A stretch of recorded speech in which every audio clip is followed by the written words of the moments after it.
Ever feel like the word detox? It's like everywhere. Right. 1 minute it's juice cleanses, the next is like serious medical stuff for addiction. Yeah. Yeah. And it's easy to get those two things confused. So today, we're focusing on that second one. No fancy smoothie talk here. We're getting into detox as a crucial first step in recovery from addiction.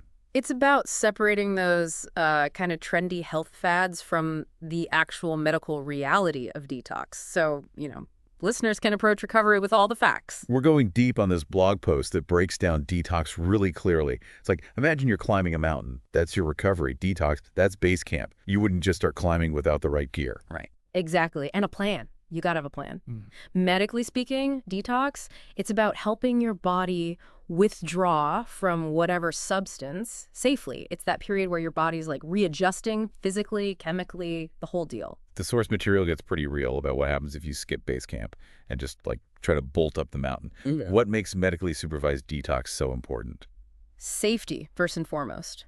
Withdrawal, it can be really unpredictable, even dangerous. We're talking like nausea, anxiety, even seizures in some cases. There's even this thing, delirium tremens, happens with alcohol withdrawal. It can be, really serious. Confusion, hallucinations. Wow. Yeah, even life-threatening seizures off That's work. intense. Definitely not something you want to mess with alone at home. No, not at all. A supervised detox, that's like having a safety net. Professionals are there all the time watching for any of those symptoms. They can give you medication, ease the discomfort, and manage anything serious. So it's like your body's going through this huge reset, and they've got you covered medically while that happens. Yes, it helps your body stabilize. But, and this is where the blog post gets really interesting, it's not just about getting through those first few rough days or weeks. Okay, so there's more to it. Think about it. You're in a safe place, away from all the things that trigger your addiction, the stress, everything. That alone, it's huge. And then a lot of programs, they use that time to start building like a foundation for what comes after detox. We mean like building a foundation. Therapy, counseling, even treating other mental health stuff that often comes along with addiction. Oh, right, because those things are often so connected. Exactly. Addressing that early on, it can make a huge difference for long-term recovery. So it's using that time to not just get clean, but to dig into the why.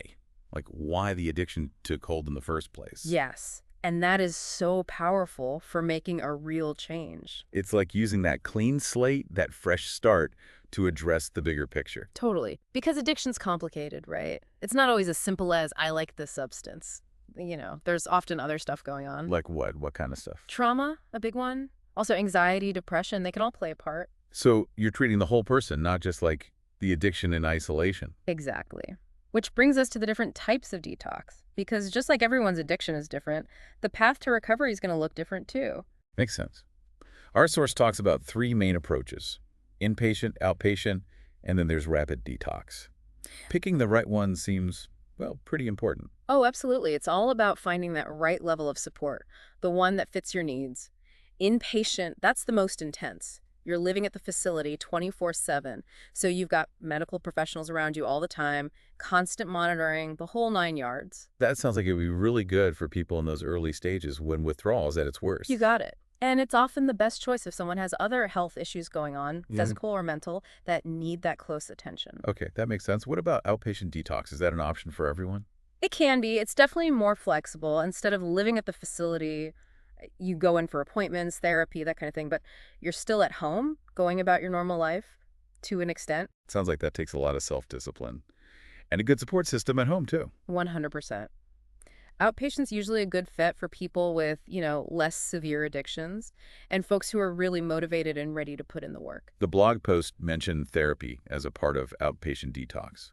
What kind of stuff do they focus on in those sessions? Oh, tons of stuff.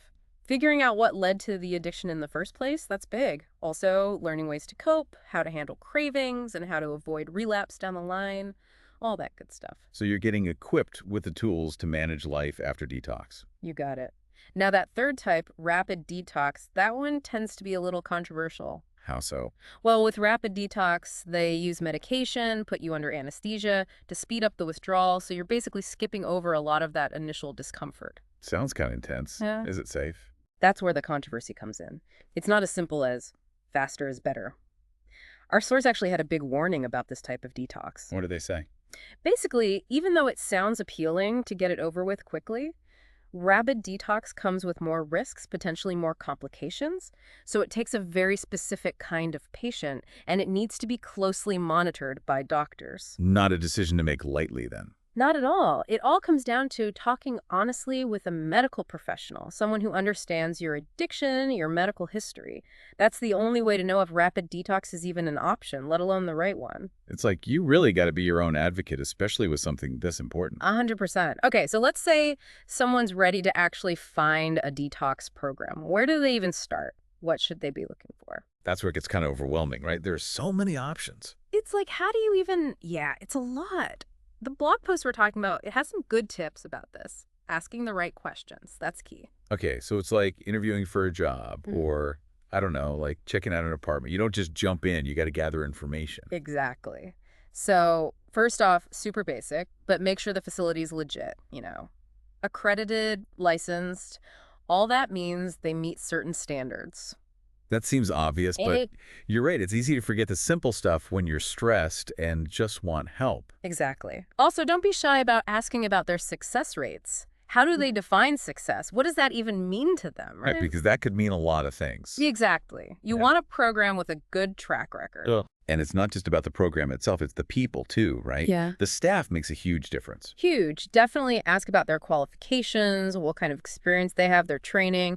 Are there staff who specialize in your specific addiction? That kind of thing. It's about finding that right fit on all those levels. Totally. And speaking of fit, what's their whole philosophy? Like, is it all about individual therapy, or do they do a lot of group stuff? Do they use things like mindfulness, more holistic things? You want it to be a place you vibe with, Makes sense. And then what about after detox? I mean, that's just the first step, right? Such a good point. Detox, it gets you through the worst of it physically, but the real work, the lasting recovery, that comes after. So, big question. What kind of aftercare program do they have? What support is there once you leave? Like, what should people be looking for specifically? Ongoing therapy, for sure. Counseling, support groups, planning for how to prevent relapse, dealing with cravings, all that. A good aftercare plan gives you tools, strategies, so you can handle life after detox. It's that bridge, right, between detox and actually living a life where you're in recovery. Exactly. And honestly, don't underestimate the power of community. See if the program has connections to local support groups or even just like a network of people who've been through the program themselves. Having that support system, that can make or break it early on. This has been, wow, so helpful. We've covered a lot, the why, the how, the different kinds of detox, finding the right program. Any last words of wisdom for our listeners who are starting this journey? Recovery, it's not a straight line, okay? It's messy. There are going to be ups and downs, twists and turns. Just be kind to yourself, Celebrate the wins. Don't be afraid to ask for help when you need it. You got this. I love that. And to anyone listening who's struggling, you're not alone. Reach out, get help, and know that recovery is possible. We believe in you.